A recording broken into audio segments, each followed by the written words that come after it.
نحمده ونصلي على رسوله الكريم اما بعد فاعوذ بالله من الشيطان الرجيم بسم الله الرحمن الرحيم رب اشرح لي صدري ويسر لي امري واحلل عقدة من لساني يفقهوا قولي۔ آج ہم انشاءاللہ ازواج اور اولاد کے لیے کی جانے والی دعاؤں کے بارے میں بات کریں گے کہ قرآن و سنت میں ہمیں اس بارے میں کیا رہنمائی ملتی ہے۔ دعا ایسی چیز ہے جو انسان کی تقدیر کو بدل دیتی ہے۔ عام طور پر ہم اپنے خاندانی زندگی میں، گھریلو زندگی میں جب پریشان ہوتے ہیں تو ہم سمجھتے ہیں کہ شاید یہ مشکلات زندگی کا حصہ ہیں اور ان میں کبھی کوئی تبدیلی نہیں ہو سکتی، حالانکہ اللہ سبحانہ وتعالیٰ کے لیے کسی بھی چیز کو بدلنا کچھ بھی مشکل نہیں۔ بعض اوقات ہمیں شیطان یہ وسوسہ ڈالتا ہے کہ یہ چیز تمہاری تقدیر میں لکھ دی گئی تھی، اس لیے اب اس سے کوئی نجات کا راستہ نہیں، حالانکہ حدیث میں واضح طور پر آتا ہے، رسول اللہ صلی اللہ علیہ وسلم نے فرمایا، کوئی چیز تقدیر کو بدل نہیں سکتی سوائے دعا کے، اور کوئی چیز عمر میں اضافہ نہیں کرتی سوائے نیکی کے، یعنی اگر انسان دوسروں کے ساتھ خیر و بھلائی کرتا رہتا ہے تو یہ چیز اس کے عمر میں اضافے کا ذریعہ بنتی ہے۔ جیسا کہ ہم نے پہلے بھی ذکر کیا تھا کہ دعا کی قبولیت کے لیے ضروری ہے کہ پہلے ہم اللہ سبحانہ وتعالیٰ کی تعریف بیان کریں۔ اللہ سبحانہ وتعالیٰ کی تعریف کے بے شمار کلمات ہیں جو نبی صلی اللہ علیہ وسلم نے ہمیں سکھائے ہیں۔ ان میں سے ایک یہ بھی ہے، مصعب بن سعد اپنے والد سے روایت کرتے ہیں کہ ایک اعرابی رسول اللہ صلی اللہ علیہ وسلم کی خدمت میں حاضر ہوا اور عرض کیا کہ یا رسول اللہ، مجھے ایسا کلام سکھائیں جسے میں پڑھتا رہوں۔ آپ نے فرمایا، کہو لا الہ الا اللہ وحدہ لا شریک لہ، اللہ اکبر کبیرا والحمد للہ کثیرا سبحان اللہ رب العالمین لا حول ولا قوة الا باللہ العزیز الحکیم۔ اللہ کے سوا کوئی الہ نہیں، وہ اکیلا ہے، اس کا کوئی شریک نہیں، اللہ سب سے بڑا ہے، بہت بڑا، اور تمام تعریفیں اللہ کے لیے ہیں، بہت زیادہ پاک ہے اللہ جو تمام جہانوں کا رب ہے، نہیں کوئی برائی سے بچنے کی ہمت اور نیکی کرنے کی قوت سوائے اللہ کے جو بہت زبردست حکمت والا ہے۔ تو بات یہ ہے کہ جب بھی ہم اپنے خاندانی حالات، گھریلو زندگی، اپنے ازواج یا اولاد کے سلسلے میں کچھ بھی پریشان ہو تو اللہ سبحانہ وتعالیٰ سے خوب خوب دعا کریں، اور دعا سے پہلے اللہ تعالیٰ کی حمد و ثنا بیان کریں۔ جہاں تک ازدواجی زندگی کا تعلق ہے تو اللہ سبحانہ وتعالیٰ نے شوہر اور بیوی کا رشتہ باہم ایک دوسرے سے سکون حاصل کرنے کے لیے بنایا ہے، اور اگر گھریلو زندگی میں دونوں کے درمیان سکون ہی نہ ہو، کوئی خوشی ہی نہ ہو، باہم محبت اور رحمت ہی نہ ہو تو زندگی ویران ہو کر رہ جاتی ہے۔ اللہ سبحانہ وتعالیٰ قرآن مجید میں شادی کی حکمت کو بیان کرتے ہوئے فرماتے ہیں، وَمِنْ آيَاتِهِ أَنْ خَلَقَ لَكُم مِّنْ أَنفُسِكُمْ أَزْوَاجًا لِتَسْكُنُوا إِلَيْهَا وَجَعَلَ بَيْنَكُم مَّوَدَّةً وَرَحْمَةً إِنَّ فِي ذَلِكَ لَآيَاتٍ لِقَوْمٍ يَتَفَكَّرُونَ۔ اور اس کی نشانیوں میں سے ایک یہ ہے کہ اس نے تمہاری ہی جنس سے تمہارے لیے بیویاں پیدا کی تاکہ تم ان کے پاس سکون حاصل کرو، اور تمہارے درمیان محبت اور رحمت پیدا کر دی۔ غور و فکر کرنے والوں کے لیے اس میں کئی ایک نشانیاں ہیں، یعنی اللہ سبحانہ وتعالیٰ نے تو فطری طور پر انسان کے اندر ایک دوسرے کے لیے کشش رکھی ہے، محبت رکھی ہے، لیکن اگر وہ کسی وجہ سے ختم ہو گئی ہے یا موجود نہیں ہے تو یہ بھی انسان کی زندگی میں ایک بہت بڑا دکھ اور آزمائش ہوتی ہے۔ تو اس سے نکلنے کے لیے اللہ تعالیٰ کی مدد اور اس کا سہارا لینا چاہیے، اور کسی بھی غلط قسم کے کام سے بچتے ہوئے اللہ تعالیٰ سے عاجزی کے ساتھ گڑ گڑا کر اس رشتے کی محبت اور خوشی کے لیے دعائیں کرنی چاہیے۔ پہلی بات تو یہ ہے کہ شادی سے پہلے ہمیں اسلام نے اچھے رشتوں کے انتخاب کا ایک معیار دیا ہے۔ مثلاً شوہر کے انتخاب کے لیے جو ہمیں حدیث ملتی ہے اور نبی صلی اللہ علیہ وسلم نے جو کرائیٹیریا دیا ہے اس میں آتا ہے کہ اگر تمہارے پاس کوئی ایسا شخص نکاح کا پیغام بھیجے جس کے دین اور اخلاق سے تم مطمئن ہو تو اس سے اپنی بیٹی کا نکاح کر دو، اگر ایسا نہیں کرو گے تو زمین میں فتنہ اور زبردست فساد برپا ہوگا، تو اس حدیث سے یہ پتہ چلتا ہے کہ شادی سے پہلے انسان کو ضرور یہ دیکھنا چاہیے کہ جہاں وہ اپنی بیٹی کو بیاہ رہا ہے اس شخص کا اخلاق، کردار، مزاج کس قسم کا ہے. یعنی محض کسی دنیاوی فائدے یا کسی کے مال یا بظاہر زینت اور رونق کو دیکھ کر شادی نہیں کرنی چاہیے، بلکہ دین کو معیار بنانا چاہیے. پھر اسی طرح لڑکی کے انتخاب میں بھی جو بات ہمیں بتائی گئی وہ یہی کہ لڑکی سے 4 چیزوں کی بنیاد پر شادی کی جاتی ہے، لیکن نبی صلی اللہ علیہ وسلم نے جو خاص طور پر تلقین کی وہ یہ ہے فَاظْفَرْ بِذَاتِ الدِّینِ تَرِبَتْ یَدَاکَ، کہ تم دین والی کا انتخاب کرو، تمہارا بھلا ہو. یعنی لڑکی بھی نیک ہو، اللہ تعالیٰ سے ڈرنے والی ہو. اسی لیے ہم دیکھتے ہیں کہ خطبہ نکاح کے اندر اللہ سبحانہ وتعالیٰ 3 آیات میں 4 دفعہ اللہ کے تقوی کا حکم دیتے ہیں، کیونکہ جب تک انسان اللہ تعالیٰ سے نہیں ڈرتا اس وقت تک انسان انسانوں کے حقوق صحیح طور پر ادا نہیں کر سکتا.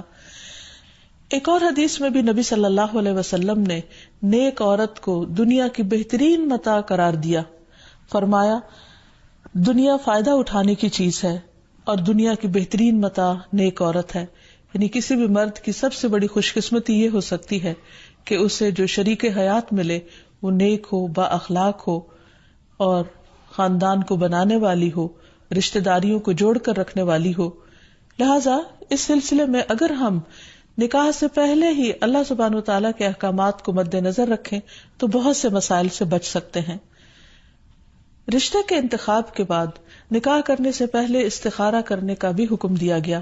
استخارہ دراصل کیا ہے کہ انسان اللہ تعالیٰ سے خیر مانگتا ہے کہ یا رب اگر اس جوڑ میں بھلائی ہے، خیر و برکت ہے تو اس کام کو ہمارے لیے آسان کر دے، اور اگر خیر و بھلائی کہیں اور ہے تو ہماری رہنمائی اس طرف کر دے.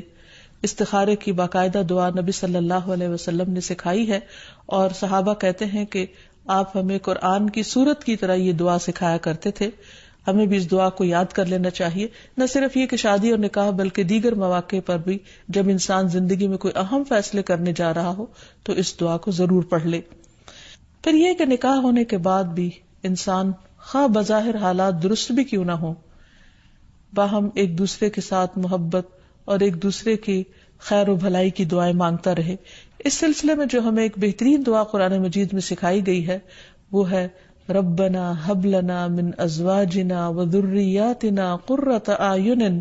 واجعلنا للمتقین اماما. اے ہمارے رب، ہمیں ہماری بیویوں اور اولادوں سے آنکھوں کی ٹھنڈک عطا فرما اور ہمیں متقین کا امام بنا. یعنی ہماری جو آئندہ نسل ہو یا جو ہماری آئندہ جنریشنز ہو وہ نیک ہوں، خدا خوفی رکھنے والی ہوں. اور یہ کہ ہمیں اپنے ازواج سے اور اولاد سے آنکھوں کی ٹھنڈک دے، یعنی خوشی عطا کر کے ہم جب ان کو دیکھیں اور ان کی زندگی میں ان کو پھلتا پھولتا دیکھیں اور خوش دیکھیں تو ان کی خوشیوں سے ہمیں خوشیاں نصیب فرما. اسی طرح رسول اللہ صلی اللہ علیہ وسلم نے ایک اور دعا بھی سکھائی ہے کہ جس میں برے ساتھی اور ایسے شوہر یا ایسی بیوی سے پناہ مانگی گئی ہے کہ جو انسان کو وقت سے پہلے بوڑھا کر دیں. حدیث میں آتا ہے اللہم انی اعوذ بک من جار السوء ومن زوج تشیبنی قبل المشیب. اے اللہ، میں تیری پناہ طلب کرتا ہوں برے پڑوسی سے اور ایسے ساتھی سے جو مجھے بڑھاپے سے پہلے بوڑھا کر دے. یعنی اس کے بد اخلاقی اور اس کے برے کردار یا اس کی طرف سے ملنے والی اذیتوں سے انسان اپنی صحت کو کھو دے یا اس کی جان کو روگ لگ جائے. تو ایسے صورت میں بھی دعا سکھائی گئی ہے اور اس کو پڑھتے رہنا چاہیے، کیونکہ شیطان کا سب سے پسندیدہ کام یہی ہے کہ وہ شوہر اور بیوی کے درمیان اختلاف پیدا کرے اور ان دونوں کو باہم ایک دوسرے سے جدا کرے یا ایک دوسرے کے لیے باعث اذیت بنا دے. ایک انسان کے پاس اگر دنیا بھر کی دولت بھی ہو اور اگر وہ انتہائی کامیاب انسان ہو لیکن اس کے گھر میں سکون نہ ہو، اس کے گھر میں خوشی نہ ہو، یا جو سب سے قریبی ساتھی ہے اس کے ساتھ اس کی نہ بنتی ہو، تو انسان کے لیے ایک بہت بڑی آزمائش ہے. تو اس لیے انسان کو ہمیشہ چوکنا رہنا چاہیے انسانی شیطانوں سے بھی اور جناتی شیطانوں سے بھی کہ وہ اس رشتے کے اندر کسی قسم کا کوئی خلل پیدا کرے. اسی طرح ازواج کے علاوہ اولاد کے لیے بھی ہمیں قرآن و سنت میں دعائیں سکھائی گئی ہیں اور ان کا بھی اہتمام کرنا چاہیے. انسان اپنی زندگی میں اپنی بہترین کمائی اپنی اولاد ہی کو سمجھتا ہے، اور انسان اپنی زندگی کا بہترین سرمایہ اپنی اولاد پر خرچ کرتا ہے، اور اپنے بعد بھی ان کے لیے ہر طرح کی راحتیں اور نعمتیں چھوڑ کر جانا چاہتا ہے. لیکن اگر اولاد نیک ہو تو وہ والدین کے لیے صدقہ جاریہ بھی بنتی ہے، اور والدین کے خون پسینے کی کمائی کو ان کی زندگی میں اور ان کی زندگی کے بعد بہترین جگہوں پر استعمال کرتی. لیکن اگر اولاد بگڑی ہوئی ہو تو زندگی میں بھی انسان کے لیے اذیت اور عذاب ہے، اور بعد میں بھی اس کے مال کو ضائع کرنے والی ہوتی ہے اور اس کے لیے بدنامی کا سبب بنتی ہے. اس لیے خصوصی طور پر اولاد کے لیے دعائیں کرتے رہنا چاہیے. نبی صلی اللہ علیہ وسلم نے فرمایا 3 قسم کے لوگوں کی دعائیں قبول ہوتی ہیں اور ان کی قبولیت میں کوئی شک و شبہ نہیں: مظلوم کی دعا، مسافر کی دعا، اور والد کی دعا اپنی اولاد کے لیے. یعنی جب باپ اپنے بچوں کے لیے دعا کرتا ہے تو وہ دعا بھی قبول ہوتی ہے. اسی طرح نبی صلی اللہ علیہ وسلم نے اس بات سے بھی منع کیا کہ کوئی اپنی اولاد کے خلاف دعا کرے یا اس کو بد دعا دے،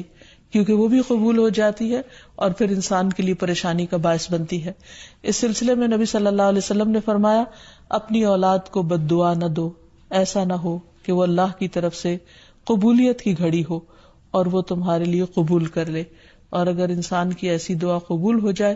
تو پھر انسان کے لیے سخت پریشانی کا باعث ہو سکتی ہے یہ بات. پھر اسی طرح یہ ہے کہ اگر کسی کی اولاد نہ ہو تو اس کے لیے بھی دعا سکھائی گئی ہے، اور وہ دعا ابراہیم علیہ السلام کی دعا ہے جس میں وہ کہتے ہیں رب ہب لی من الصالحین، اے میرے رب مجھے نیک اولاد عطا فرما، صالح لوگوں میں سے عطا فرما. فبشرناہ بغلام حلیم، تو ہم نے اسے ایک بردبار بیٹے کی بشارت دی. یعنی اللہ سبحانہ وتعالیٰ نے ان کی دعا سن لی، اور یہ دعا بہت عرصے کے بعد سنی گئی تھی لیکن بہرحال سن لی گئی. ابراہیم علیہ السلام اللہ کے دوست تھے اور مستجاب الدعوات تھے، ان کی دعائیں قبول ہوتی تھی. لیکن یہاں یہ بات بھی پتہ چلتی ہے کہ دعا کی قبولیت کا مطلب یہ نہیں کہ جس وقت انسان منہ سے کوئی بات نکالے اسی وقت پوری ہو جائے. اس کی پورے ہونے میں بعض اوقات کئی سال گزر سکتے ہیں، جیسے ہم دیکھتے ہیں یوسف علیہ السلام کے واقعے میں، ابراہیم علیہ السلام اور دیگر پیغمبروں کے سلسلے میں. اور پھر ہم اس بارے میں یہ بھی دیکھتے ہیں کہ جس طرح ابراہیم علیہ السلام کی دعائیں قبول ہوئی تو انہوں نے اپنے رب کا اس پر شکر بھی ادا کیا اور فرمایا الحمدللہ الذی وہب لی علی الکبر اسماعیل و اسحاق ان ربی لسمیع الدعاء، کہ اللہ کا شکر ہے جس نے مجھے بڑھاپے میں اسماعیل اور اسحاق جیسی اولاد دی، بلا شبہ میرا پروردگار دعائیں سننے والا ہے. اور حقیقت یہ ہے کہ اللہ تعالیٰ پیغمبروں کی بھی سنتا ہے اور پیغمبروں کے علاوہ باقی لوگوں کی بھی دعائیں سنتا ہے. اس لیے اولاد کی طرف سے کبھی بھی مایوس نہیں ہونا چاہیے، نہ ہونے کی شکل میں بھی اور ہونے کے بعد ان کی نیکی اور خیر اور بھلائی کے سلسلے میں بھی. اور اس میں ہم دیکھتے ہیں کہ زکریا علیہ السلام کی بھی اولاد نہیں تھی تو وہ بھی بڑھاپے تک مایوس نہیں ہوئے اور دعا مانگتے رہے. اور اس سلسلے میں آتا ہے کہ وہ جب دعا مانگتے تو کہتے رب ہب لی من لدنک ذریۃ طیبہ انک سمیع الدعاء، کہ اے میرے پروردگار تو مجھے اپنے پاس سے نیک اور پاکیزہ سیرت اولاد عطا فرما، تو ہی دعا کا سننے والا ہے. یعنی پیغمبر ہمیشہ صرف اولاد کی دعا نہیں کرتے بلکہ نیک اولاد کی دعا کرتے ہیں. اولاد کا ہونا اللہ سبحانہ وتعالیٰ کا ایک بہت بڑا انعام اور بندے پر بہت بڑا احسان ہے. اسی لیے ہم دیکھتے ہیں کہ اولاد انسان کے لیے اگر نیک ہو تو راحت، رحمت، آرام اور چین اور آنکھوں کی ٹھنڈک کا ذریعہ ہوتی ہے. نبی صلی اللہ علیہ وسلم حضرت حسن اور حسین کو اپنے پھول کہا کرتے تھے کہ یہ دونوں میری دنیا کے پھول ہیں. ایک اور حدیث سے ہمیں پتہ چلتا ہے کہ اولاد انسان کی بہترین کمائی ہے. فرمایا ان اولادکم من اطیب کسبکم، تمہاری اولاد تمہاری سب سے بہترین کمائی ہے، بس اپنی اولاد کی کمائی میں سکھاؤ، یعنی وہ انسان کے لیے حلال ہے، جائز ہے. پھر اسی طرح بیٹیاں جو ہیں ان کی تعلیم و تربیت اور ان کی پرورش بھی ایک بہت خیر و بھلائی اور جنت کمانے کا ذریعہ ہے. لیکن اس کے ساتھ ساتھ یہ بھی یاد رکھنا چاہیے کہ اولاد ایک رسپانسبلٹی بھی ہے، ان کے بارے میں سوال بھی کیا جائے گا. کہ ان کی تربیت کس طرح کی. پھر خصوصی طور پر اسے ماں کی ذمہ داری قرار دیا گیا. اگرچہ ماں اور باپ دونوں ذمہ دار ہیں، لیکن عورت سے اس کے گھر والوں یعنی اس کے بچوں کے بارے میں اس سے سوال ہوگا کہ اس نے ان کی تربیت کیسے کی. تو اس لیے ہم سب پر لازم ہے کہ ہم اپنے بچوں کی دینی اور دنیاوی دونوں طرح سے بہترین